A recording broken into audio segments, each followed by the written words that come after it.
Well, we made it. 100 episodes. Really, really hard to believe that I started this thing 3 years ago, I think now. And now it's episode 100. It's going to be a special one for two reasons. One, Mr. Matt Farah is joining me on the show. We actually recorded this months ago, only to have him graciously offer us to use his video at his place at his car storage spot. The video of this show will follow this introduction. So those of you who are used to the YouTube being a stagnant image, I've got news for you. Today, there will be video playing in just a minute. So without further ado, here is the introduction to my chat with Matt. And big thanks to Mr. Farah for having me over there to Westside Collector Car Storage. Great facility. Thanks, guys, for hanging in there. Episode 100. Let's get it. If you're an automotive enthusiast, I'm sure you've heard of today's guest, Matt Farah. I'm confident in saying his channel, The Smoking Tire, inspired countless people to make car videos for YouTube. And though he didn't invent the business model for car storage, he certainly made a name for himself in the space. It was at his offices within Westside Collector Car Storage where Matt welcomed and hosted me so we could record this episode.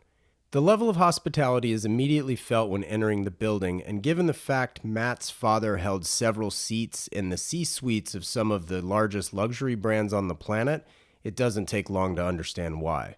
We chat about Matt's upbringing, his cars, both the ones he owns and those he's sold. On top of that, Matt's been a watch collector for the better part of a decade, so of course we explore his relationships within the space of horology as well. This was a fun one, and to boot, Matt extended the invitation to use his equipment and film the show.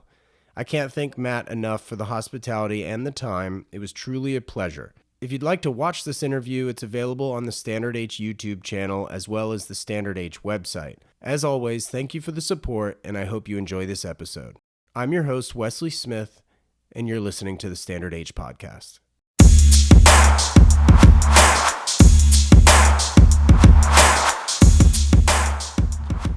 Yeah. Thanks for taking the time, man. No problem. My pleasure. Good to see you. Thanks you for coming the to me. tour. Yeah, no problem. I'm up here all the time for production and stuff for the apparel, and Are you San Diego normally? Yeah. Okay, cool. Yeah, home base is San Diego, then cruise up here to get the cut and sew done. Oh, where's the factory's like downtown or something? Yeah. Oh, cool. Yeah, exactly. So have it all made here. Nice. So, smaller carbon footprint in that way as well, because it's all cut, sewn, dyed, everything within like 5 miles. Oh, cool. So it's awesome. Yeah, it's nice. You and I actually share a bunch of mutual friends. Uh-huh. I want to start off with you nearly hitting a horse in Dieter's Gullwing. Sure. That's the whole story. How did this happen? But I was just driving in. I guess it was Rancho Santa Fe. Yeah. And they rumor. ride horses down there. Somebody was crossing the street on a horse, and I don't think I'd been driving the car for more than like a couple of minutes. Oh, wow. And I just came around a corner, and there was a horse in the road, and locked up the brakes in $1 million car. Really? Oh yeah, full lock. Okay, so Yeah. I don't have the details of the story. It's on video. So yeah, okay. Yeah, the video is there. I left it in, and yeah, I mean, I don't know if I almost hit the horse because I stopped probably 40 or 50 feet. Okay. But like, yeah, I fully locked up all 4 brakes in a gullwing, and when a horse was in the road. I think it was one of many examples of responsible driving on my part. Right. Gave myself enough room to stop There in you go. time for what was Yeah. in the road. That's cool, man. Shit like that's come up. I mean, people, there's videos of me and I leave that stuff in. Come around a corner, and there's people doing push-ups in the road. Come around a corner, and here's a guy dragging a log on a chain behind a Ford Explorer.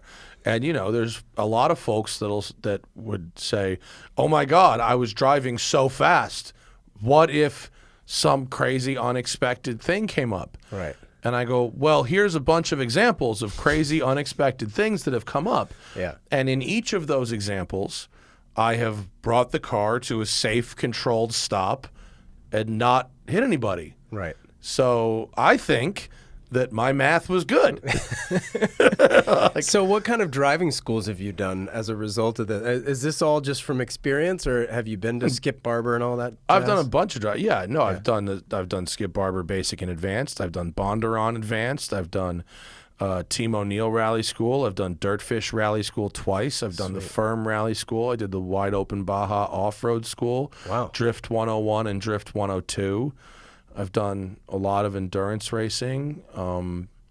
Cool. You know, like I'm not like Senna or anything like that, but like I practice this stuff. It's not like I'm nobody amazing, but like I practice, and I also don't want to die, you know, and I try to have fun and drive at a pace that I think will be entertaining on video, but without, you know, doing anything that's very dangerous. You know, you could notice in videos, like, you don't hear me breaking traction. I'm not sliding the car on a public road. I'm never even really turning traction control off. Right. And so I'm not crossing the double yellow lines. You know, I'm trying to Be responsible. Well, I'm trying to set a reasonably good example of here's how you can enjoy your sports car in an appropriate location, in an appropriate manner. And maybe your morals aren't the same as mine. Like, there are people who be like, you are going over the speed limit, and the speed limit is the limit. And like, okay, like you can think that. Sure. You know, that's fine, but like at least acknowledge that I've taken the steps to like be in an appropriate place. And like with the thing with the horse, like I wasn't going fast. Right. You know, like I don't think I was going more than 30. Like, And those brakes are old. and those brakes are old. So- And I was in a somewhat residential neighborhood. Yeah. The goal with that video in that car was not to go as fast as possible. Sure. It was just to see what it was like. And so Right. I was going pretty slow in that one. But, you know, I get up at 5 in the morning and I drive as far in the middle of nowhere as I possibly can. And 999 times out of 1,000, therethere's nobody up there. Right, sure. But I drive like somebody could be up there. So You mentioned Baja. Your Safari 911. That's gone? I sold it You last sold it. year. Yeah. Right. Yeah. How did that car come about? Was it presented to you? Did you dream it up? Like, Oh, no, I'm I even didn't talking dream it up. like Lee Keen builds those Well, things. yeah, he builds them, but Yeah. I'm thinking like the spec, right? Like with the bus seats, you know. I went to North Carolina to Lee's. I've known Lee for a very long time. Cool. Since like 2006, like a really long time. When he was like up and coming, you know, kid, you know, racing driver. And I hadn't even made videos yet. It was like before I even made videos. And because he raced for this team that is now defunct, but was in from Connecticut, where I'm from, and he raced for them.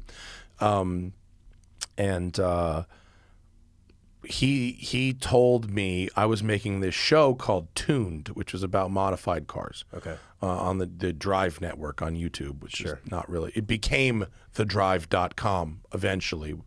But I was making this show, and Lee was like, hey, man, you know, I'm doing this thing with these off-road Porsches. And he sent me pictures of his, and I was like, well, that's fucking amazing. And he goes, do you want to come out to my place? He goes, I have a rally stage. And I go, well, yes. And he has like a vacation home like in the woods of North Carolina. I want to say it's North Carolina.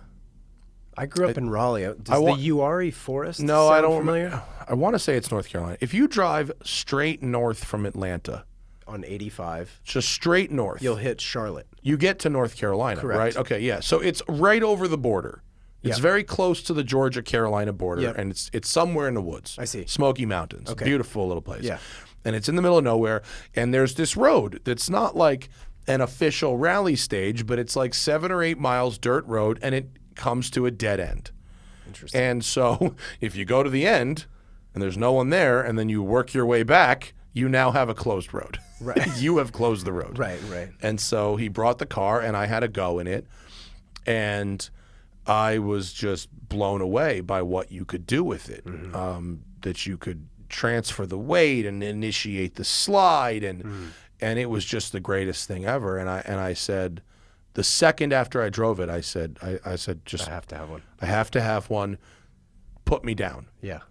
And he goes, okay, well, it's going to be like a year, Yeah. Wait. Right. And I go, okay, well, and then he goes, it's going to be this much money. And I go, holy shit. Okay, wow. I go, well, what can I do to possibly reduce some of those costs? Right. And, we talked about media stuff I could do to promote. Sure. And then he said, if you buy a great car, because a lot of the cars that he was starting with were pretty scruffy. As a donor. Yeah, as a donor car. Yeah. He goes, the better the car you start with, Right. the less we've got to do later. Sure. And so I was able to find a really great car that happened to be this Cassis red color that I didn't originally think I was going to keep. Okay. But then I saw it in person and immediately fell in love with it and went, Right. oh, well, we're definitely keeping this. Got it. And I saw it at then just went Leftical. from there. I think, was it the backlot one? The one where it was really dirty. I Yeah. left it Yeah, I yeah, went yeah. out to El Mirage and Yeah. got it completely Super dusty. filthy. Yeah. And it was amazing. It was basically my daily driver for like 3 years. It's the perfect car for Los Angeles. Yeah, I thought that Because of the potholes. it's up there, but also, Lee has some very specific, because it's a series build. He doesn't want each one to be totally different from the other ones. He wants it, if you're getting a Keen car, it's got to have certain things. Right. So, for instance, he wouldn't let me leave the stock mirrors. He wanted to put on these rally mirrors, which are great if you're hucking the car through the woods and there's trees and stuff. Right. But it made it really hard to park. Right. You couldn't see anything out of the mirrors. The mirrors were awful. And They're just a formality, really. and also it had a very high performance clutch in it, which was really heavy. Yeah. And it was so you could clutch kick and really abuse the car, and it would take it. And that's great. But when I was sitting in traffic on La Cienega, in it, my body is just destroyed from driving cars, and I had a bad ski crash 10 years ago, and so various things in my body are just fucked. And so one of the things is my knees. And so after about 3 years of driving this thing, Right. it really started to beat my knees up a little bit. And most people, I have a Lamborghini Countach, and most people go, "Oh my God, how do you deal with the clutch?" Like the Safari It's a clutch. cakewalk The compared- Safari clutch was heavier. Yeah, the Yeah. Safari clutch was actually heavier. Wow. And I go, "You think that's bad? You should try this." And people would get in and go, "Oh my God, the weight of this clutch." Don't get me wrong, it was an amazing car. Sure. And I took it skiing. I had snow tires with it. I'd drive it to Mammoth. It was a blast in the snow. Yeah. And it was fun. Like it was a really cool thing to drive around LA and to take on trips and Yeah. and whatnot. And it was not a bad car at all. But after 3 years, I was like, I had done, I don't know, 8,000 miles in it, which for me is a lot. For 'Cause I've one got- car, yeah. Well, yeah, I've got press cars that I'm Right. driving, and I've got 6 cars of my own. So to put that many miles on one car means I really do like the car. Yeah. But I found something else that I wanted, and I just I called Lee and I said, "Look, man, I love this thing, but I haven't really been driving it much the last couple months. My knees are killing me, and I go, I think it's time to move on. Are you?" And he goes, "I'll call you back in 20 minutes." And he called me back in 20 minutes, and he goes, "I'll give you, this much." Okay, for so it. he bought it back from He bought it back and sold it to the next guy in line. Sure. Who originally I think was going to take all the bus fabric out and change the interior. Right. But people keep sending me this photos of the car. The guy does stuff with it. The guy who bought it was pretty cool, and I only met him the one time, but he seemed very cool, and he's done a bunch of stuff with the car. He's been at events and he's been out, and it's still got the bus fabric in it. So maybe like the color, maybe he thought he didn't want it until he saw it, Right. and he realized it was actually very cool and kept it. I still have a couple of yards of the bus fabric. Sweet. And eventually we'll do something fun with it. I don't know what yet. I'll figure it out. Where did you get it to begin with, the fabric? Lee wouldn't tell me. Oh, Lee got it. Lee Okay, got it. I see. Yeah, he wouldn't. He showed me a few different examples. I knew I wanted something very aggressive. The stuff he had done before my car Yeah. was more like Porsche Houndstooth and Pasha Right. and stuff that was cool Yeah. and fun, but I was like, no, I want something, because I had this Fox Body Mustang and I used like outdoor patio furniture fabric for it, and it was wild and it was great. Like Sombrella. It was like halfway between like Cholo and like what your grandma's couch would look like. I love it. It was I'll show you photos of it outside. It's really, it was wild. And I was like, I want to go more aggressive from this. Got it. And then he showed me the bus fabric, and he goes, I've been sitting on this one. He goes, he found it somewhere. You're the perfect customer. And he goes, this is going to really work with your car, and you're the only person I know who would actually try this. And I go, that's 100%. And since then, he's built other ones that were crazier. He built one that was like the Lego mat. Oh, whoa. He built one that was like actual cow hide, like with the fur on it. You know, where they leave like the fur on the cow hide. Yeah. He's done a couple that were insane. Wow. And I got a little jealous when I saw the Lego mat one. I was like, oh god damn, that's a great idea. Like, I should have done that. That's hysterical, man. All right, I want to know. It was a rad car though. I want to know kind of your vibe, like the all-encompassing, big picture, emotional aspect of a lot of these car companies going electric. Like, because I know you've had a Volt, right? I had a Volt. You had a Volt. You loved it. I had a Volt. It was great. Yeah. Yeah, it was great. And I have a Mach-E now. Are you super stoked on everybody going electric because you also have the Countach at your disposal? Yeah, no, I mean... but like, what's your vibe? Well, first off, we've got... It's a big question. Yeah, it's a big question. So, I don't believe that being a car enthusiast and thinking that environmental issues need addressing need to be mutually exclusive. I'm not like a yeehaw coal rolling motherfucker. You know what I mean? Like, that's not me. Now, I don't think anything necessarily in terms of, if there's cars that already exist, vintage cars, like, I'm not for like banning any car that already has been built and exists and is owned by people. And there's certainly cars, whether it's the Lamborghini Countach or whether it's the 1971 Dodge Challenger 426 Hemi, these are collectible items at this point. They're driven a low number of miles every year. And in fact, even, when it comes to, like, I don't think Ferrari should be forced to make EVs. These are cars that are driven a very low number of miles a year on average. They don't build a lot of them on average.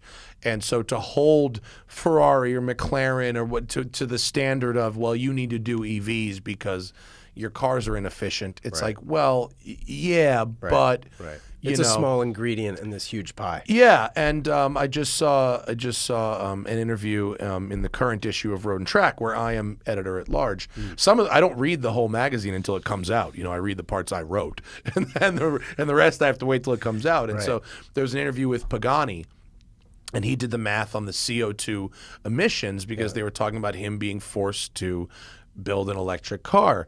And he said, I just flew on a 747 from Buenos Aires to Rome. Just offset this car by 5 years. And he said, and he's a smart guy, and he did the math, and he said something to the effect of 15 intercontinental flights on a jumbo jet like that is more emissions than every Pagani ever built for the entire life cycle of the car.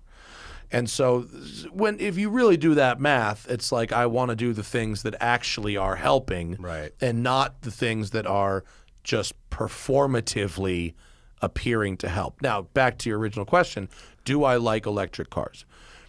I do like electric cars. Sure. The ones I've driven, I've overwhelmingly liked. It's very rare that I drive an electric car and go, well, that was terrible. And if I don't like certain things, though, it's rarely because the car was electric. Right.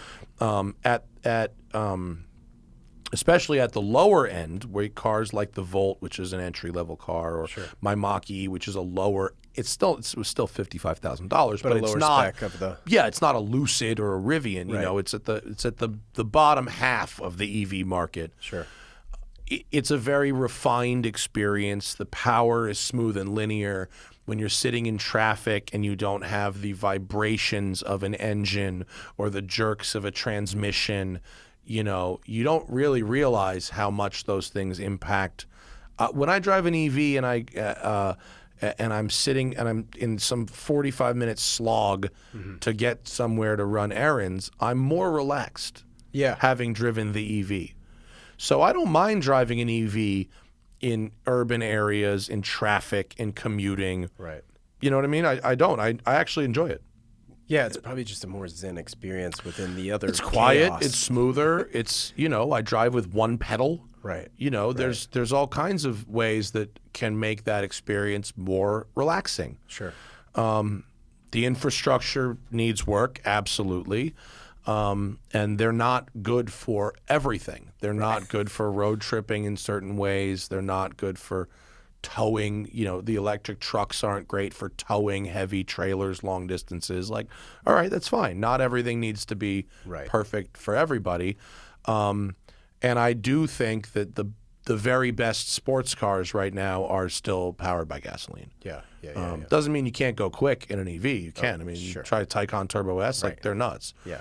And Lucids are really fast, and Tesla Plaids are really fast. But like, I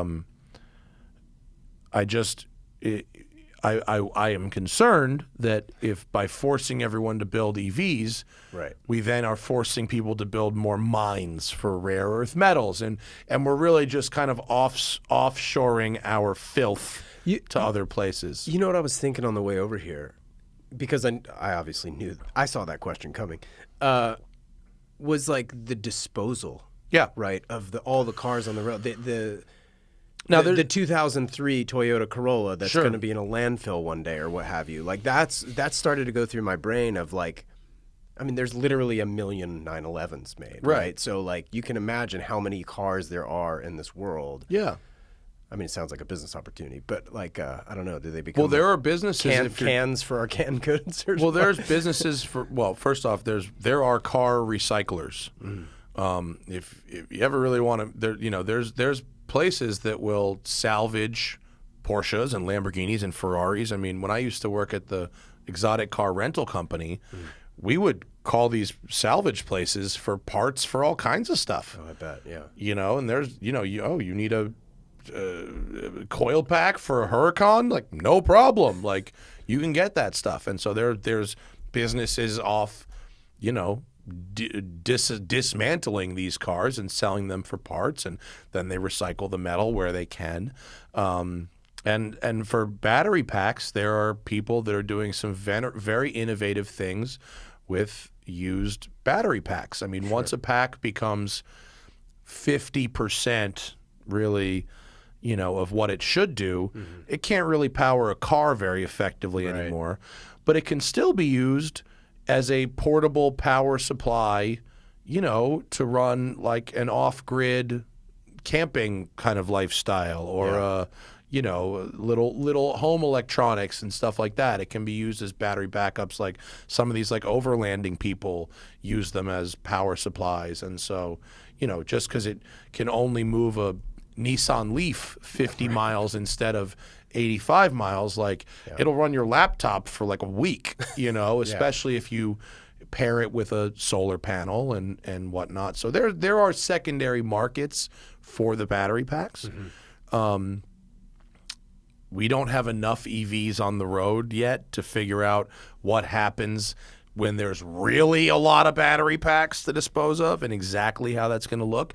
And we also are not yet production ready to build all the batteries that everyone says we're going to need. And I was just thinking the gas cars. Like when those become quote unquote not obsolete, because you could still... that ecosystem has existed for years. We have junkyards, and we have recyclers and dismantlers and pick and pulls, and that ecosystem is that problem is solved. I mean, it's not solved in 100% because there's still some waste, but in terms of the overall life cycle, if the question is an EV better than a gas car, overall life cycle, it hasn't really been long enough to determine that yet. But in places where the power is generated cleanly, like California, yes, it is cleaner to buy an EV. Not by like a ton, but it is cleaner. Sure. And also, like, if I'm not kidding myself and I'm just talking about the experience and the driving, like, in places where it fits my lifestyle. I got chargers here at the shop. I got chargers at home. I love my EV for every day, and I will probably never have another gasoline everyday runabout car because I enjoy it. Sure. Yeah. What did you want to do as a kid? Like, First, I wanted to design cars. that's what you wanted to draw be when them. you I wanted when to you grew draw up. them. Yes, I wanted to draw cars. Okay. Be that guy who would draw the concept cars and stuff like that. Yeah. J. Mays, like that kind of thing. Yeah, yeah. And then I wanted to write for Road and Track. I wanted to be the guy who reviewed the cars. Wow, that's incredible. Yeah. So do you get as much enjoyment out of writing as you thought you would have? Oh, a lot more because I never actually liked the writing part of it. Okay. Growing up, like I didn't like English. Right, sure. You know, I wasn't like horrible at it, but you probably weren't writing things you wanted to write about. Not really, no. Yeah. I was, yeah. So, yeah, it sucks. Yeah, and I also had to, you were being judged on your like the perfection of your grammar and whatnot. And once an interesting thing happened, which was I don't want to say famous, but I got well known enough for how I speak. Okay. That if I just started writing like I talk, right, even if the grammar isn't perfect, it still worked. It'll resonate. Yeah. Yeah, like you don't need to be prim and proper about every little thing. If it sounds like, when I read that article you wrote, it sounded like you were talking to me. I could hear your voice reading it. Yeah. A lot of writers don't have that. Right. I'm lucky because I started with video and podcasting and then went to writing. Right. And so a lot of people who read my writing, not everybody, but a lot, know the voice and the cadence, and they realize that I'm writing like I talk, and so they can hear me narrating it to them when they read it. So do you use voice to text when you write? No. Okay. But like maybe that's you just should. but that's just how it comes out. Maybe more time efficient.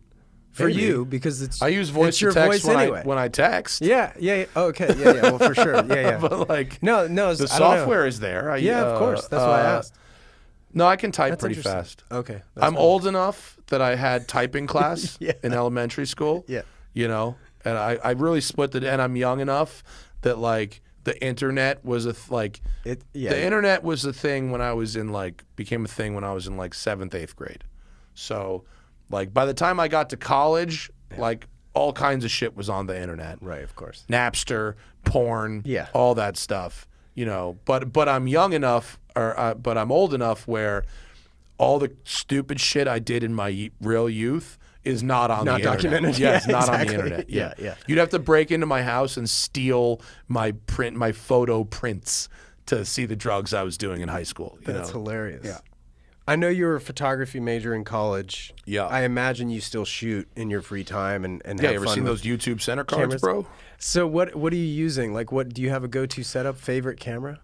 I lost all interest in artsy shooting when things went digital. Interesting. Yeah. So do you still shoot film? Occasionally. When I travel, I have a Pentax K1000. Nice. That is the camera I took 7th grade level photography in. That's great. In college, I shot on medium and large format. Mm-hmm. I shot my senior thesis on an 8x10 camera. Oh, sweet. Which was like 85 pounds and made of wood, and you lug that thing around on your back. Pinhole camera. Yeah, it was old school. Bellows, the whole shit. Yeah. And I loved that. Cool. I really loved the Ansel Adams kind of slow, spend half an hour for one shutter pull, kind of thing. And I liked medium format a lot too. I really liked the detail, the richness. Yeah. And I'm colorblind, so I would shoot on Fuji Velvia, which is the most color-rich slide film. It was positive film. So to your knowledge, what color's your Countach? It's not like that's not how it works. Okay. I know sometimes it's red, like obviously. hues, right? It's like you mix up certain colors like when they're close to each other. So like a good example would be if there's a football game on TV and one team is wearing red jerseys and one team is wearing green or brown jerseys against the green of the field, it'll look like everyone is wearing the same jersey. Oh, funny. Yeah, another good example is camouflage works on me.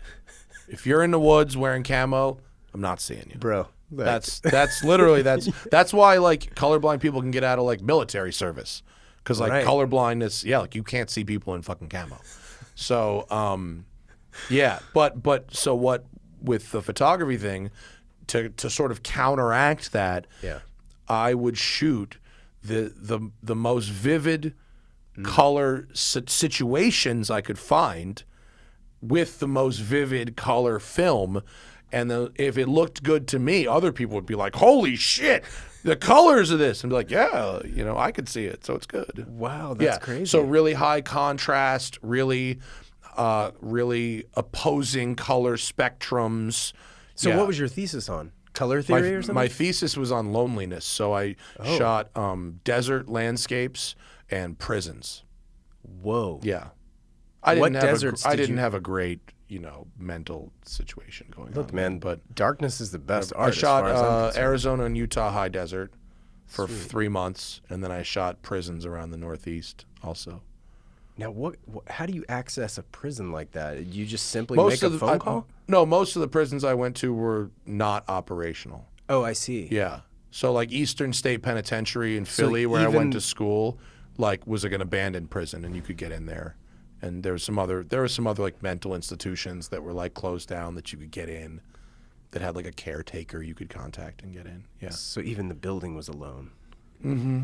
Oh, that's deep. It was depressing. And also a lot of the shots I took were large format and long exposure. Right. So you needed that time. So I'd be in this lonely place by myself, waiting an hour for the thing to expose. It was a very lonely situation. That's what this tattoo is, the Pariah Wilderness in Utah. Dude, so I'm thinking about getting a tattoo, and it's I've like equated it to musicians, right? It takes you a lifetime to write your first album. Right. So that's kind of where I'm at with the tattoo. Yeah, your first tattoo is like real meaningful. Yeah. And like by like your 10th, they're like, they were giving away for free if it I was got a cool. number Yeah. 13. Yeah, totally. Yeah. What was your first job out of college? Well, I wanted to be a photographer. Did you intern? I was a photo assistant Yeah. for somebody. Okay. I fucking hated it. Yeah, nameless. We'll just skip names. I forget his last name, and he was actually very nice. I didn't hate him. Oh, it wasn't him. No, I didn't hate was him. the I job. hated the job. Yeah. Where it felt like at the time, this probably is not true, but it felt like you did all the work and then someone else put their name on it. Paralegal. Basically, you're loading film backs and you're carrying fucking lights and you're, move this stand over. You're just doing shit and watching someone else go, click, and then, but it was an interesting education, and I wanted to be a photographer, and so that was what I was told I had to do. Mm-hmm. It's not actually true, but when I graduated from college, two things happened at the same time.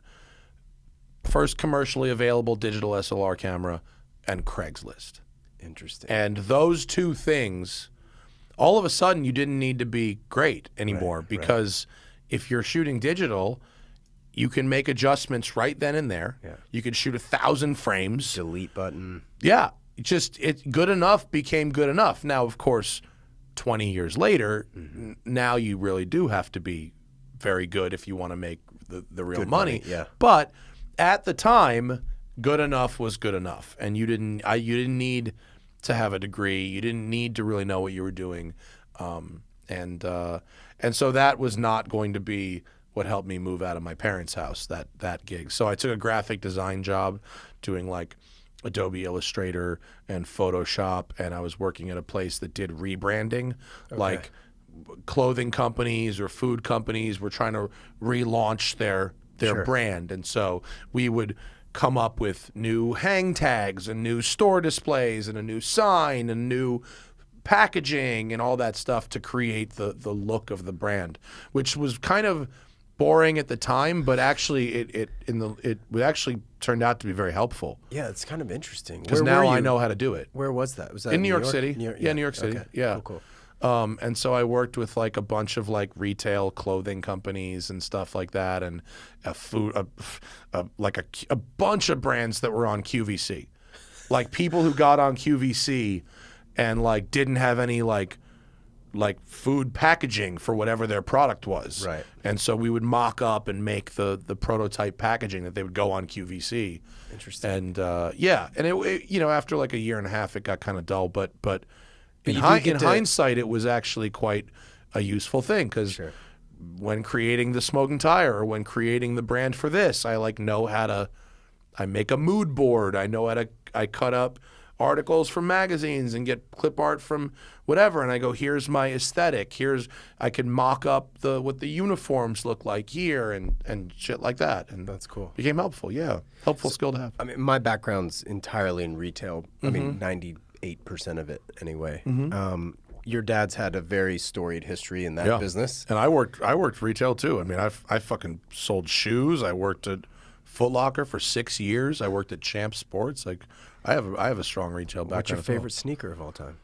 Of all time? All The time. New Balance 993, baby. Okay, Then rocking them today. NBs every day. I mean, I wish they opened the custom shop back up. I had a real budget for those. Oh man, that's cool. What so like But what was yeah, your my dad upbringing like too. though when he's in those types of gigs, right? Because I would assume some like we're old enough that like your dad was probably fairly early in his career to some degree. Like did you see the growth of his career as what I guess a better Yeah, we got question. bigger houses and Right. better cars. Okay. Yeah. So okay. Yeah, I did. What were the early cars?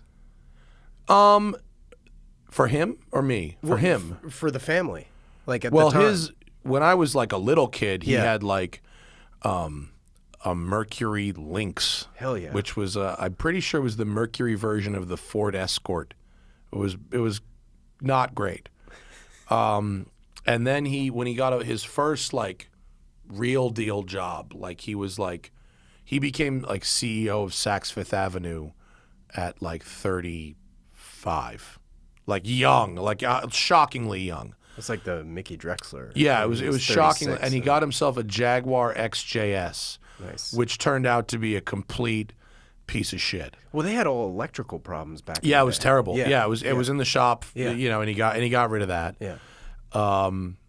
We moved to Atlanta because he got a job running a department store company called Riches. Yeah. A department store. Sure. Doesn't exist anymore because of my dad, because it was losing money. And he got a Saab 900, and he had a Saab 900 coupe. Big golf ball or It was an automatic. Softball. It was an Okay, automatic, all right. but yeah, it was a 900 turbo coupe, which I remember thinking was very cool. Yeah. My mom had, I forget. Oh, my mom had in the 80s had one of a 300D Mercedes Nice. sedan, which I hadn't thought about this in so long. She parked it at the end of the driveway with me in it. She got out to get the mail. I put it in D, and it drove through the garage, crashed through the garage. I don't think it totaled the car. But it definitely fucked the garage door up. I was like 3. Amazing. And then she had a Volvo wagon, 740 wagon, real suburban mom kind of thing. The best. Yeah. And then my dad got a Lexus, the first LS 400. He got the in '92. Yeah, it was like early 90s. Yeah. First gen LS 400. He got it in '91. It was like a '92 model, but it was that thing was like fucking whoa. It was amazing when that thing first came out. It was so quiet and so smooth, and those gauges that would completely black out and then light up. I mean, really amazing stuff. Yeah, I remember those cars. Yeah. So my grandparents had a 94 740 IL, but their neighbor had the LS 400. And he brought it over to. I just remember that show and tell day like it was yesterday. Yeah, That's the crazy. first time I Haven't saw thought that about car that in was years. it was unbelievable. Yeah. it was so. It made the Saab he had before seem so old. Right, right. You know, even though it was only like I think the Saab was like an '89 and this was a '91. But Yeah. my mom had a series of minivans, Mercury Villager minivans. Oh, of course. Yeah, and So, question: you've had your dad on your show, and Yeah. I've thoroughly enjoyed those. Yeah. They're just wonderful. Well, he's a conversations. genius. and he seems like such a an awesome guy. Like, Yeah, he is. Like the kind of guy I'd want to have a beer with. You know what I mean? Yeah. No, he's super, super interesting. How has your relationship changed, or has it, since you were, I mean, other than like the parental thing and other than the fact that you can have a beer with him now? Yeah. Like, has your dynamic changed at all, or have you guys always been tight? Because you guys seem pretty close. We've always been pretty close, but he worked so much. That's kind of why I asked. He was on, he would travel. He'd go visit factories in Asia and Europe and all over the world. He would travel, 200 plus days a year. Yeah. And he would also work very, very long hours.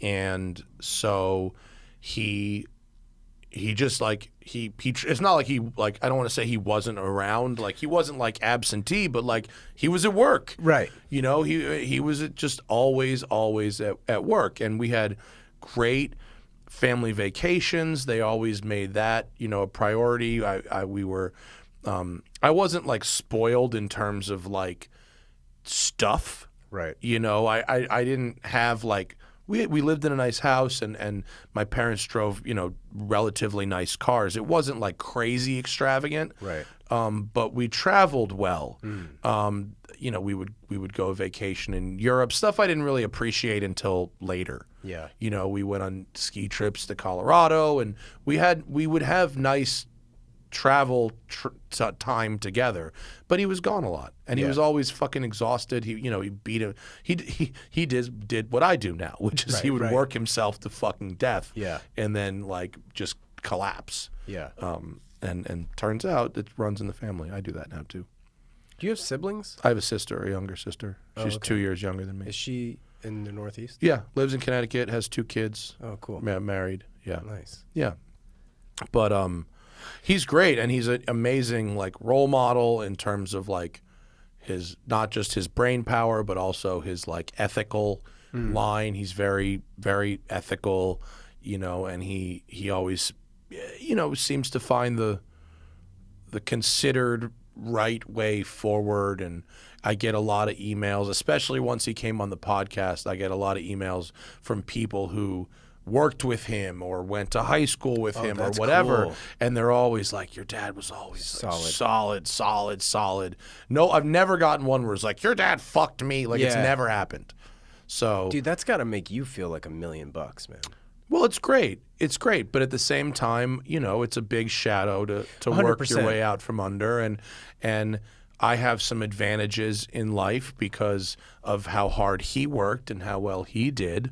Yeah. There's things that I either get to do or own, or have access to some resources that not everybody gets. And some of that comes from him. And I try to just appreciate it and enjoy it, but without being a shitbag about it. Yeah. No, I think that's fair. I think you do a nice job of that too, frankly. I mean, the way you conduct yourself and share these tidbits of details, I think it's abundantly clear that you don't take it for granted, so to speak. No, I mean, it's nice, but it's also like I appreciate that not everybody gets it, and so I try to share where I can and be a nice person where I can, and you're not going to satisfy everybody, but I'm doing my best. Impossible. Yeah.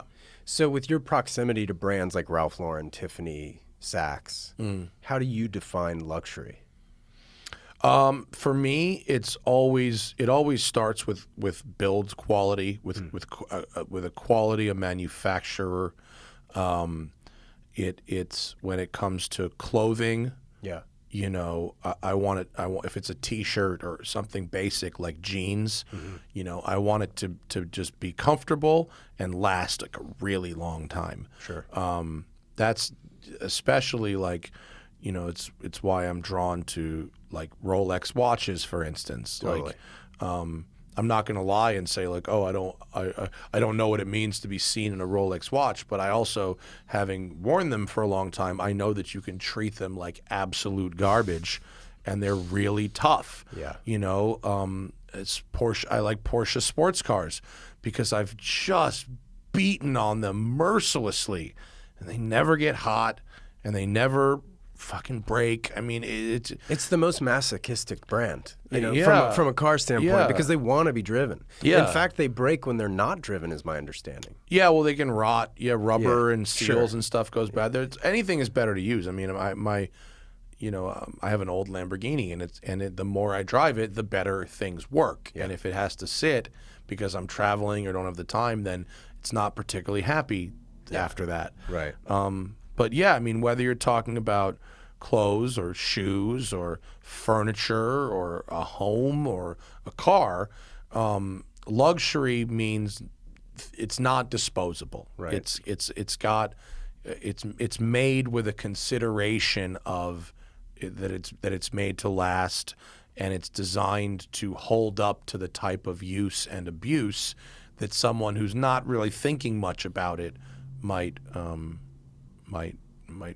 put on it, How do you balance car ownership and purchasing power with just enthusiasm and appreciating it for what it is?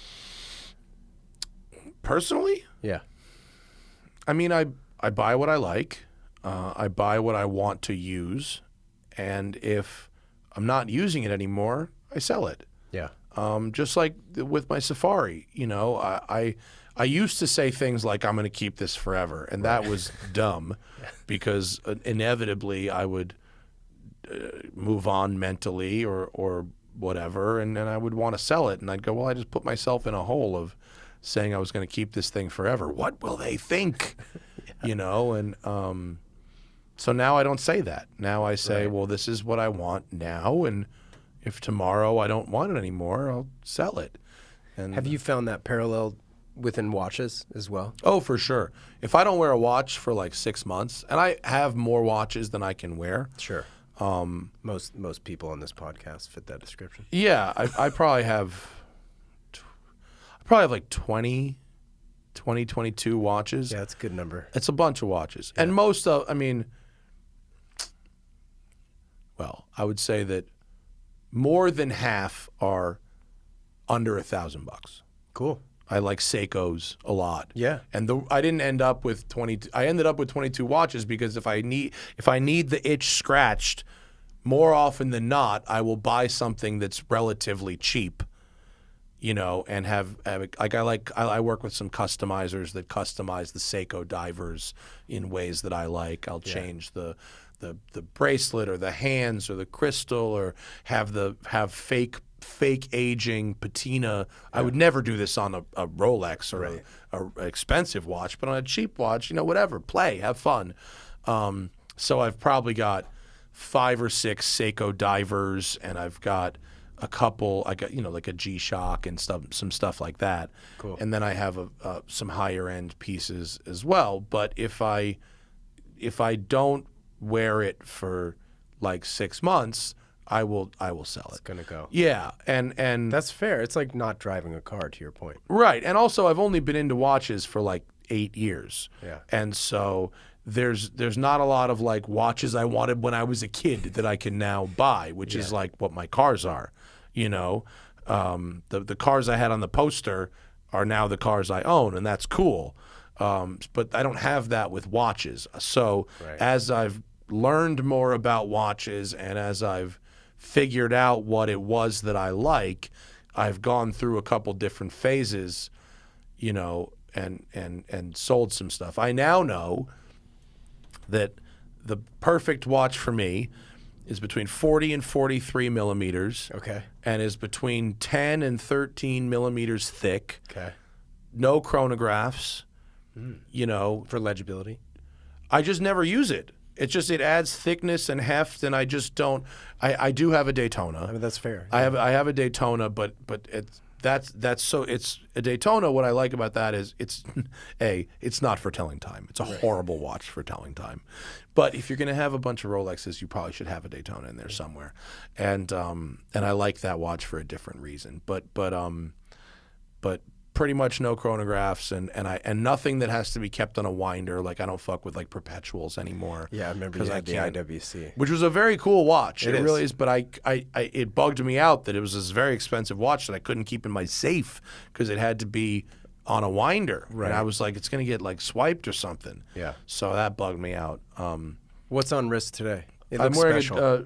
it's not particularly special. It's a Datejust 2. Okay, with so the 41 millimeter? Yeah, with a smooth bezel, Arabic and numbers? it has Arabic numbers in blue. It's a silver dial, Arabic numbers in blue, and I got this watch because my wife, I got her an Air King from the '90s, like a men's 34 millimeter Air King from the '90s, Cool. that has the same silver dial and blue Arabic numbers. No way. It only has 12369 on hers. Right. And whereas mine has 1 through 12. Yeah, because she has no date. Correct. Yeah. And so this is as close a watch as my wife likes when we match. And so she gets us matching T-shirts when we go on vacation. She's very creative. And so she makes like fun.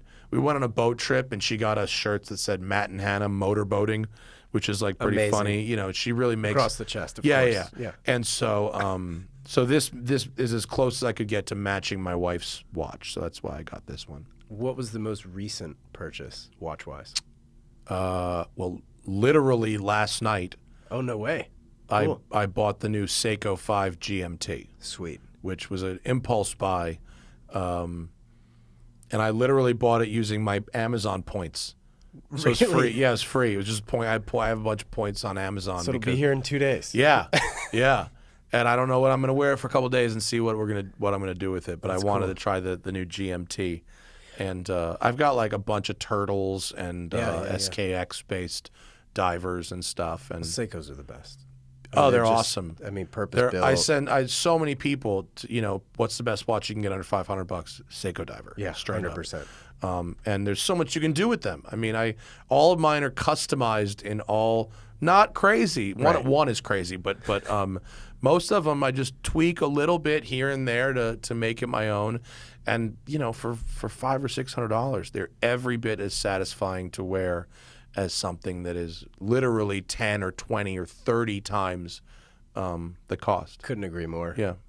I also I have like a Pepsi GMT Rolex that I got for my wedding. It was a wedding present from my father. Jubilee. Yeah. So I love that, and I love my Explorer No-brainer. too, which I wear a lot. I wear the Explorer all the time. Yeah. So that's a great piece. I have the same GMT, and honestly, man, it's like I had it on the other day, and I was like, this thing could be a one. Probably the best watch ever made. Like, it's probably in terms of like iconic design. It wear it dresses with up, any dresses outfit. down. Yeah, I you know. wore it on with a wedding suit. Like Yeah. perfect. Wear it with a t-shirt. Perfect. Smash it into a wall.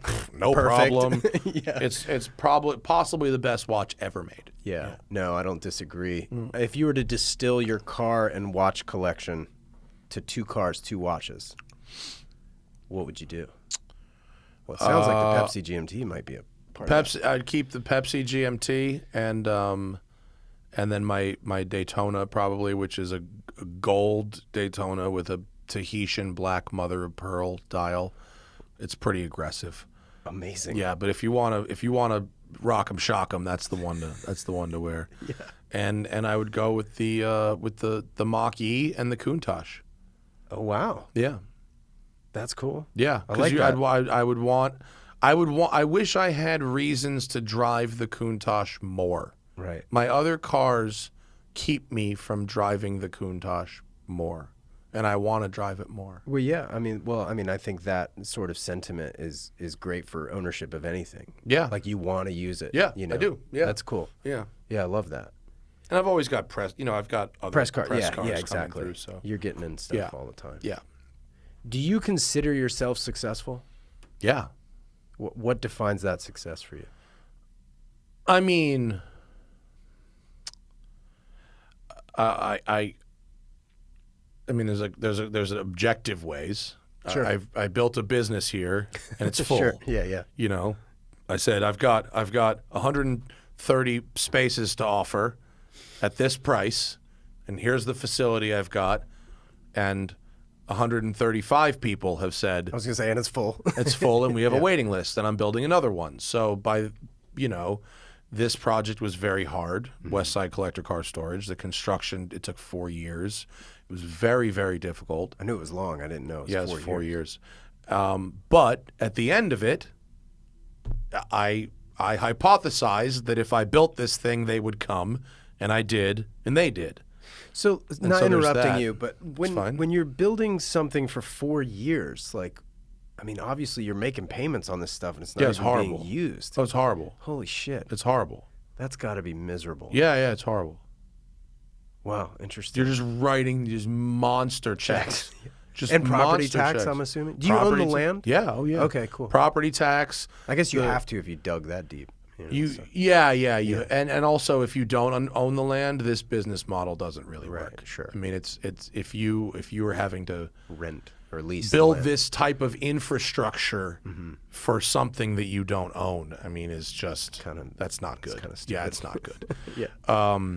And then also, like, you know, although I am not as successful from a media perspective as I could be, and maybe I'm getting old, and maybe I'm on the back half of that career. And when you say media, what do you refer You talk about to? YouTube, you talk about podcasts. I mean, the podcast is successful. YouTube, I probably was more successful a couple years ago than I am now. There's Really? more people. Yeah.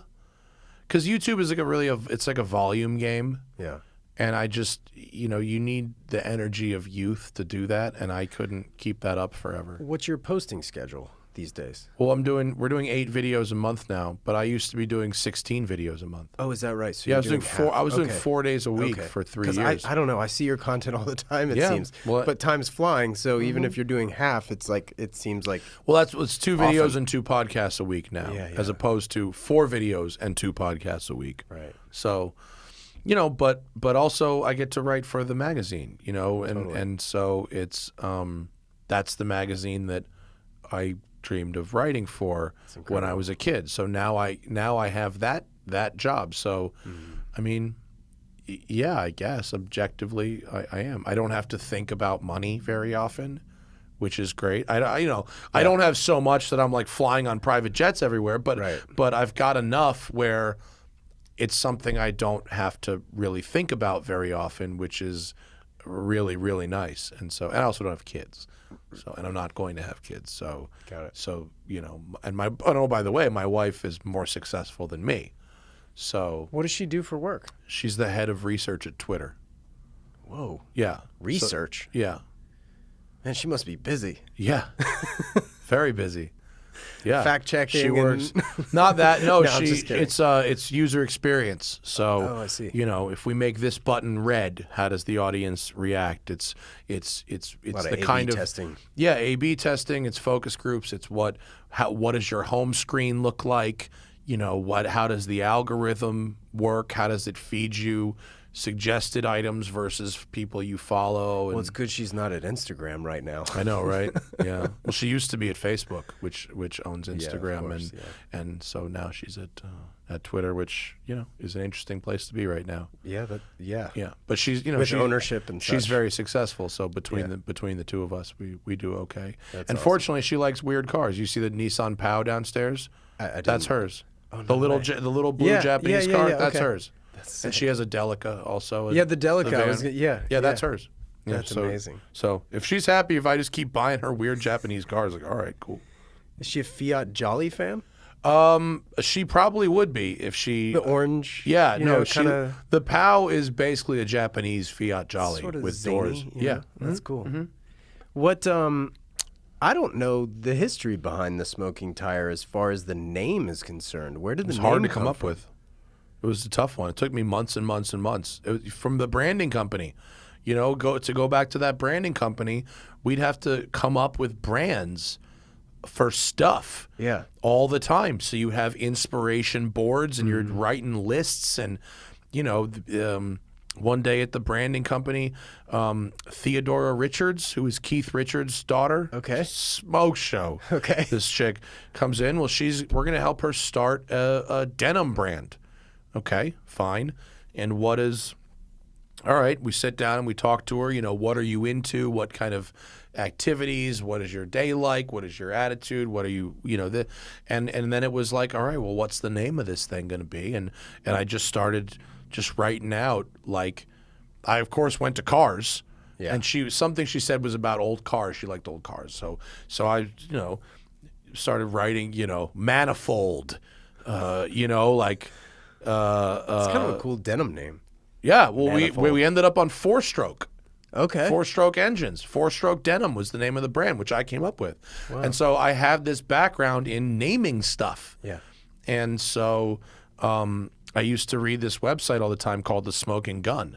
Right. Which had like the concert riders and stuff. Yeah. Yeah. And so, it after months and months and months of, I thought I would do this like confessions thing for a while. I thought it was going to be like Alcoholics Anonymous, but for Drivers Anonymous was one. The DA. I actually independently came up with Winding Road before realizing it was already a thing. There was like a whole bunch of like road and driving and road trip related ones. And I was reading The Smoking Gun, and then someone outside of my house did a burnout. Really? And I was like, the smoking tire. Yeah, and I came up with the smoking tire. And then I was like, that's the double entendre, because it's like, it's burnouts, but it's also this insider knowledge, giving you that behind the scenes insider info. That's cool. Yeah. It's a good name. Wait. Yeah, no, yeah, exactly. But it's been around now for so long. But you don't think about it yeah, anymore. I was But like, at the time, I don't know how he came up with this. But at the time I was like, oh my God, this is, and then immediately when I came up with it, I wrote it down and I went, oh, that's got to be it. And I went to like GoDaddy or whatever it was. I was like, because the URL had to be available. Sure. No weird punctuation, no weird spellings. Yeah. Like that Drivers Anonymous thing I had, there had to be like a hyphen there, and I was like, oh, the hyphen's gonna fucking kill me. That can't be it. Dude. It matters less now, but then it really mattered. Now, like the social handle's got to be available. Right. But and I was like, oh my God, it's available, and I bought it for like $3. Of course. And it was fucking like, yeah, buddy. And now it's $19. well, fuck, for West Side Collector Car Storage, I wanted to buy WCCS.com.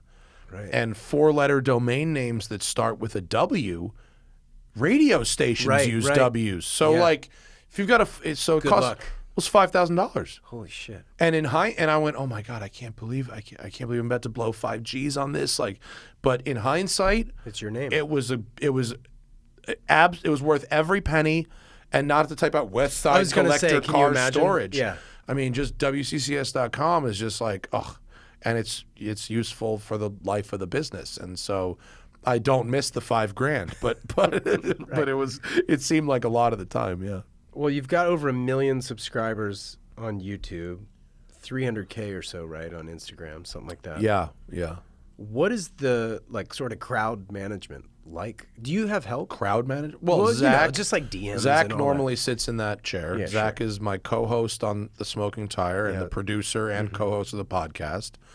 And he also does editing. He edits the videos. So so I have a couple jobs. I host and I also write for the magazine, and I also run this business. But Zach's full-time job is everything else for the Smoking Tire. So editing videos, and then we have a small company that we work with that does some of our social posting.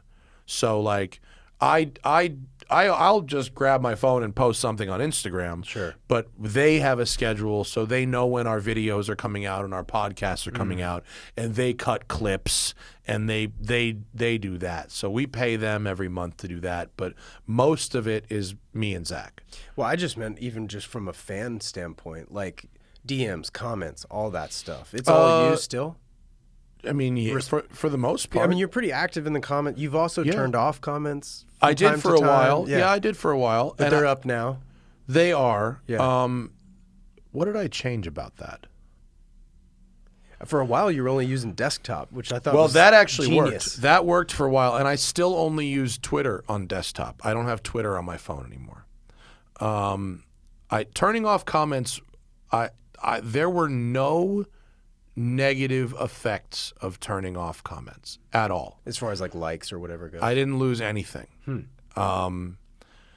But after, I mean, I forget why I did it. I mean, it was some kind of, it was my mental headspace or something. I just didn't want to hear from fucking people who were, I think it was maybe even during the construction, people were like, fucking the number of at-home contractors that for all of a sudden became experts in construction based on seeing a 2x2 photo of fucking something, you know, and it just was driving me nuts. And so I turned them off for a while, and then I turned them back on whenever my brain felt a little more, you know, balanced. The thing about the internet is it's gotta serve you and not the other way around. And so if I ever felt like this isn't serving me, I would find a way to stop. And so for a long time, I didn't use Instagram on my phone also.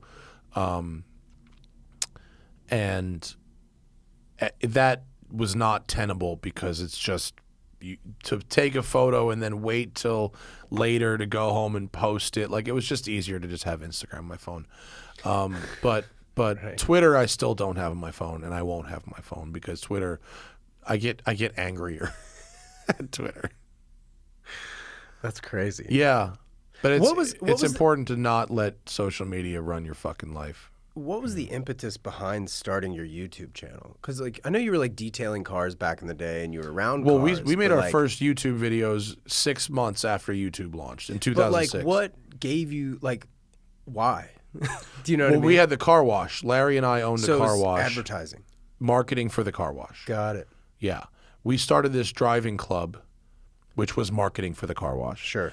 Because these guys were coming fucking, these Goombas, because we were in Harrison, New York, was the car wash, which is where all the Goombas that left Brooklyn and wanted a backyard went. And so these hilarious Italians, some of which were actual mafia, some of which were just funny Italians, would come smoke cigars and hang out at the shop and never fucking leave or do anything with their cars. And so we were like, well, what if we did a thing where their cars got dirty and they'd want to wash their cars? So we started this driving club that they could join. We would put on these drives. And a lot of people do this now, but in 2006, this was kind of novel. And then they would get their cars washed. And then YouTube launched, and I was like, if we made videos of our drives, people across the country could see this cool thing we're doing over here. And so the early videos really looked a lot like skateboarding videos. Yeah, totally. Yeah, because that's absolutely. what Tom did. Yeah. Tom Morningstar, who was my cameraman, was like a skate videographer. Got it. And so the videos looked like skate videos. And so we started doing that, and then very quickly it became, I became more of a host. When did you consider it successful? Like, what was the marker where you're like, oh shit, I'm on to something? Well, I mean, Or was almost it just immediately a check showing up? well, almost immediately, this dude was like, we were making videos for this. Our car wash was called the New York Motor Club. We made videos for that. Man, I hope you had that URL. It's a good name.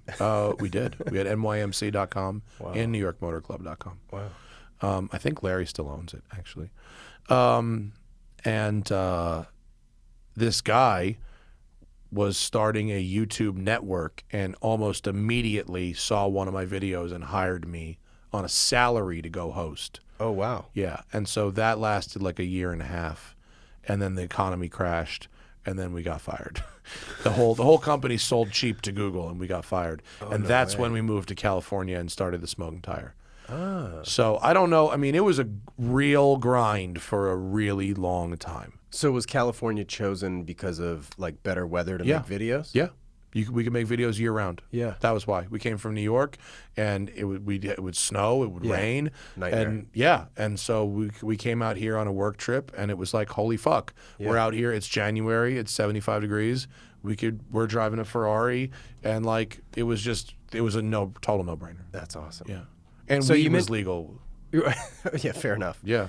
So you mentioned Zach, he's doing the editing, some of the heavy lifting content-wise. How did you guys connect? Was it like a job When I posting? first came out here and started the Smoking Tire with Tom, within, I mean, not very long. I don't remember if it was a month or 3 or 4 months, but it was like real soon after getting here. Yeah.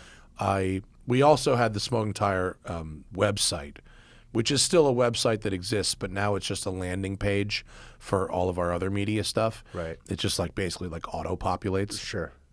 But back then I used to write on the website, and people would send me writing, and Zach sent me a bit of writing, and he was like, hey man, like I'm a fan of your videos, and here's some writing, let me know what you think. And it was like really good. That's great. And to this day, it was like the only bit of writing anyone has ever really sent where I was like blown away. A bunch of people started writing for the Smoking Tire who now write for other people. This dude John Klein, this dude Colin Woodard, Blake Wrong, a bunch of folks who now have other writing jobs started by writing for me in the early days of the Smoking Tire. Oh, that's cool. But Zach, I was like, he was like, oh, by the way, I live in LA, and I was like, oh, come by, come hang out. Yeah. And so we chilled, and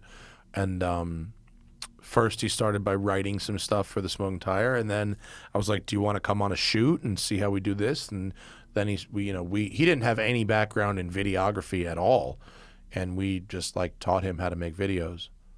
His videos are great too. Like when he's chit-chatting. Well, he does. I mean, he does. Yeah. He does open mic comedy, and he's done theater groups, and he's done stuff like that. So improv, so he's very funny and very quick, and it was tough for him when he first started hosting videos because the audience was like, "Who's this guy?"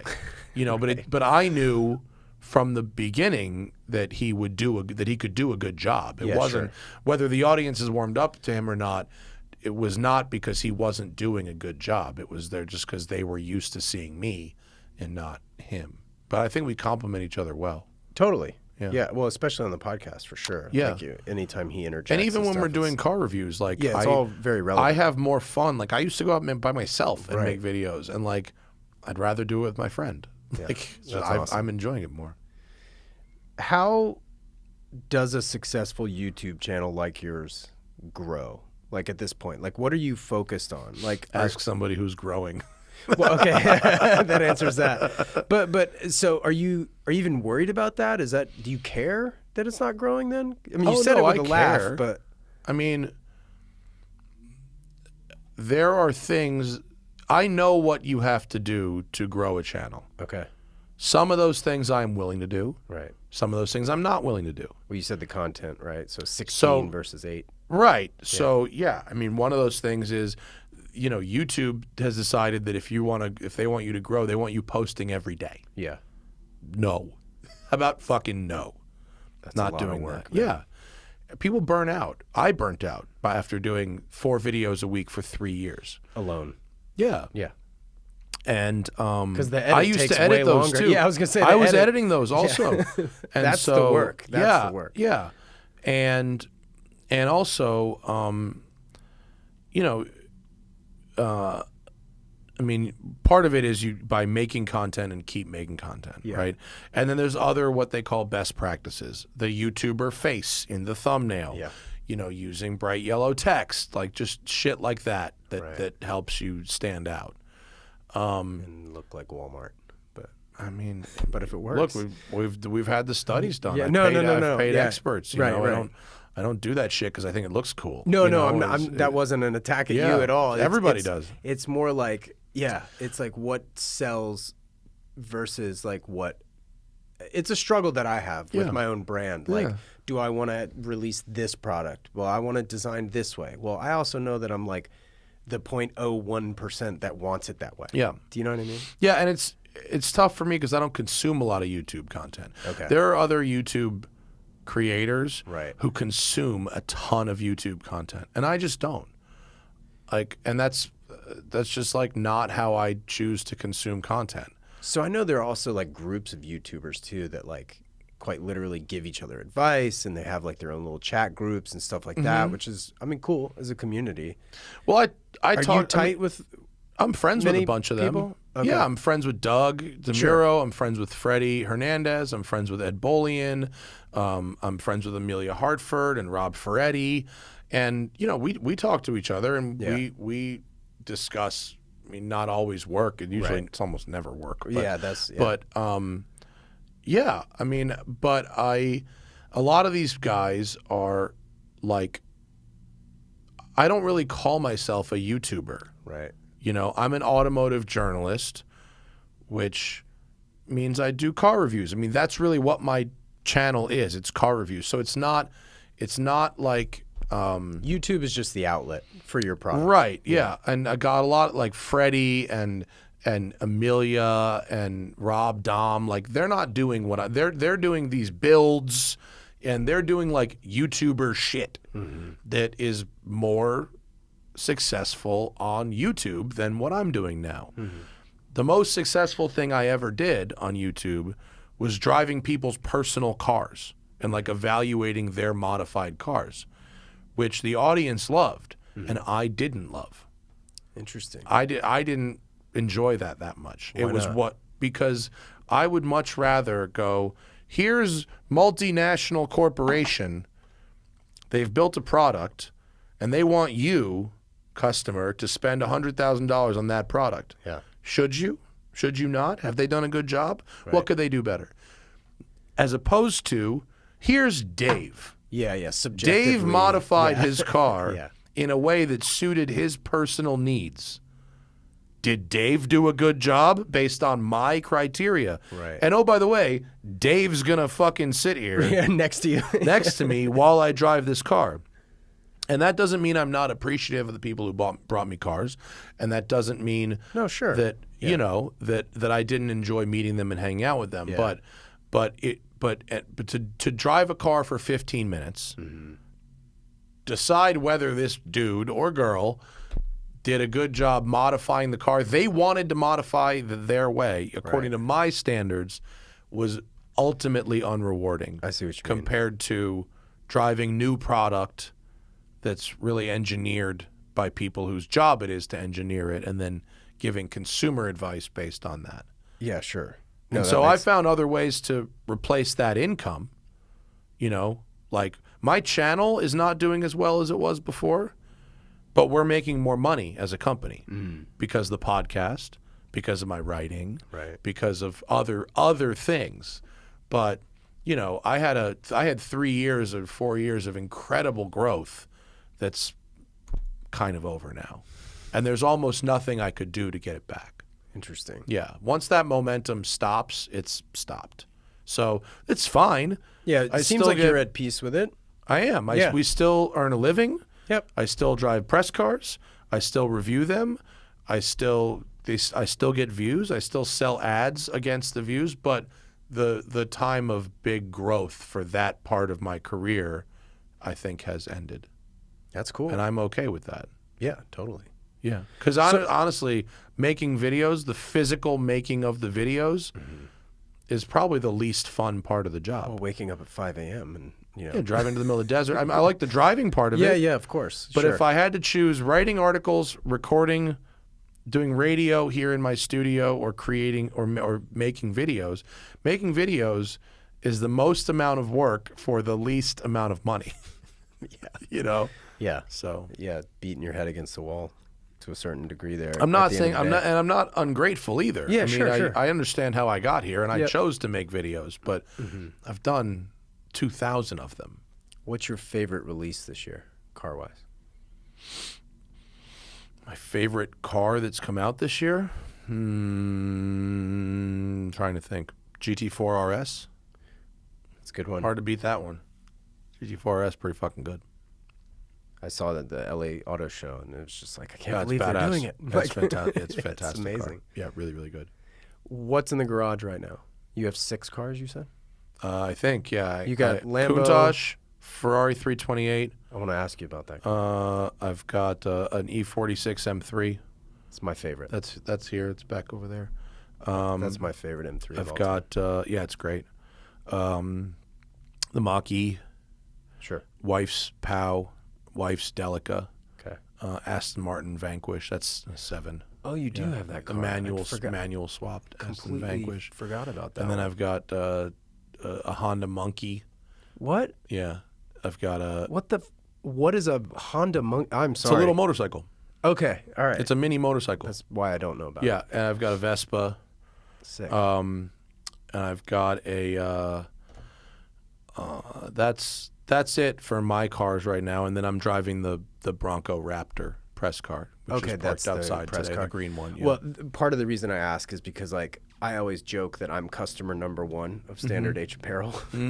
So how much of West Side Collectors was necessity? Like your customer number one? A bunch. Yeah. Okay, all right. No, the whole idea. I mean, obviously, I didn't invent the idea of sure. luxury car storage by any means, but a friend of mine owned a building in West LA. Very nice guy, very wealthy individual, and owned this little commercial building. And he kept his cars there, and he said I could keep my cars there. Yeah. And he moved away from LA. He moved to San Francisco area. Okay. And he wasn't going to sell the building. And he said, look, if you act as the caretaker, you know, and take care of the building and make sure everything's good to go, you can just keep your cars here, no problem. Sweet. And then when I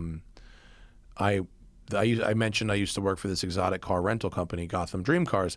One of the things I did, one of my side hustles, because it's LA and you can have 75 side hustles, was I helped them open their LA location. And when they first opened their location, I connected them with my friend, and then they used the building also. So I had my cars there, and we had the rental cars there. Everybody and wins. we were, yeah. And then that Gotham Dream Cars sold to Beverly Hills Rent-A-Car, and it still operates on the East Coast, but on the West Coast, it's just Beverly Hills Rent-A-Car. And then my friend told me he's selling the building. Okay. So at first I thought I might buy it for myself, and it was very expensive, and if it was just going to be me, it was not going to work. Right. And then I thought, okay, well, maybe if I get a bigger building and split it with a couple people, and it just, the math didn't work until I got to this big thing. And so, you know, to answer the long story short is like, yeah, I needed space too. Like I needed to keep my cars somewhere also. Yeah. But I figured, you know, if I have this need, and before we got to this, I called all the other existing storage places, and I found them to be inadequate for my needs. Got it. Either the location or the offerings or the price or whatever Sure. did not suit my needs. Yeah. And I thought, well, if I have these needs and I'm having trouble meeting them, Right. maybe there's some other folks who live where I live and are having trouble as well. Or they just don't know what they don't know. Or they don't and know then what when they you don't know. present it to And- them, it's, yeah. And so No-brainer. I took what I had learned from seeing all these other places and tried to put it into this one. Well, it's beautiful. a little man. better. Like you've done a hell of a job. I mean, just like everything, all the small touches. I think we talked about it earlier with like, Well, some of it is legal, you know, mandated, right? The earthquake and all sure. that. Yeah. And then other stuff is choice. You I know? meant the feel, right? Oh. Like the second you walk in, you know, like Yeah, well, when you feel walk like in you're here, you some- want to know. you're being taken care of. Yeah. Yeah. People pay a lot of money to park their cars here, and you want to know that it's not just a parking space. You've got a team that's looking out for your car and that really cares, you know, that your car is taken care of better than anywhere else. And, Yeah. you know, there's important details. So we're probably around the same age. You mentioned posters on the wall as a kid, hence the Countach. But you also have the 328 Ferrari that you mentioned a moment ago. I've never driven those cars. Yeah. How are they similar? How are they different? Well, they both have dogleg gated shifters. Okay. You know, so the basic mechanics of them are pretty similar. Pretty I mean, similar. they're both, you know, 80s Italian, so their seating positions are odd. Right. Is it offset? A little offset, yeah. The Ferrari is much easier to use just as a car. You know, it has the controls are a little lighter. There's a little better airflow through the cabin. You can take the roof. It's a GTS, so Sure. I take the roof off. I probably drive it with the roof off 95% of the time. Cool. It's a little smaller. It's got a little better visibility, the Ferrari. So it's easier to use just as a car, whereas the Countach, driving it is really the occasion. It's a point A to point A kind of car. Yeah, cool. What should people know about your car, the 328, versus like the 308 GTS that was made famous by Magnum? I like a 328 better than a 308. They're very similar cars. I like the restyled front and rear bumpers where they're painted to match. They're not black on the 328, and the 2.8 engine. I'm sorry, excuse me, the 3.2 engine in my car. It makes about 40 extra horsepower, but more importantly, like 50 extra torque. Okay. So it. The 308s are great, especially the early cars. They really are light and agile, but they got that engine got kind of choked by emissions controls and stuff like that. And so the later 308s are kind of dogs. I see. They don't feel that quick. They sound great, but they don't feel that quick. The 328 actually feels kind of quick. I mean, it's not by modern standards. Well, it's sure. not, but it makes enough power where you actually feel like you're doing something. Well, I mean, it's my understanding too. I haven't driven like a 1960s Porsche either, but like my understanding is that you don't have to be going fast to feel like you're going fast. Correct. Yeah. Yeah. No. I mean, So- also that. I mean, Yeah. I it's I still like the fun. cars from the '80s to own because the modern stuff that I drive, the McLarens and all this stuff, is crazy fast. Yeah. But it doesn't necessarily feel all that special when you're going slow. You got to be really going. Right. And so the Ferrari, I can drive it at 5/10 and go for a nice cruise, and it's very engaging and it makes really nice sounds. And I love the gated shifter, click. and stuff like that. Yeah, clink. it's a lovely little thing. It's cool. What is there a car that you wish you hadn't sold? No, well, that's not true. I mean, when I was younger, when I was like in my 20s, I made a very bad trade. Okay. I had an Audi S4, a B6 S4, 2005, and I traded it for a Hummer H1. Okay, so that was the The short V8. block V8 It was the V8 car, yeah. for a Hummer H1. For a Hummer H1, which financially they were aligned. Compatible, Yeah. But it the Hummer was such a shitbox. I mean, it was horrible, and it just the idea of I wanted to be somebody I wasn't. Right. I'm not a Hummer guy, nor was I ever, but I wanted to be Hummer guy at that time. This was 2005. Right. And so I traded the car, and it was a bad trade. And 3 months later, I traded the Hummer straight up for a John Cooper Works Mini, which was one of the best cars I ever had. The handling of 06. those It was things are incredible. amazing. I got a monster speeding ticket on the way home from the dealer driving Really? it. Yeah, like 97 on and a the 50. day? Yeah, going home from the dealer. Like I got a huge ticket that day getting home, and I was like, well, this is going to be an expensive one, this car. But I also owned a very nice, very clean, stock, low mileage R32 GTR for about 04? 6 months. Sorry, GTR. No, R32 Nissan Skyline Not GTI, GTR. okay. No, GTR Got it. for like it was like a 90. Yeah. And I doubled my money in 6 months on it, and it seemed like the right thing to do. When I lost that building, when my friend sold the building, Okay.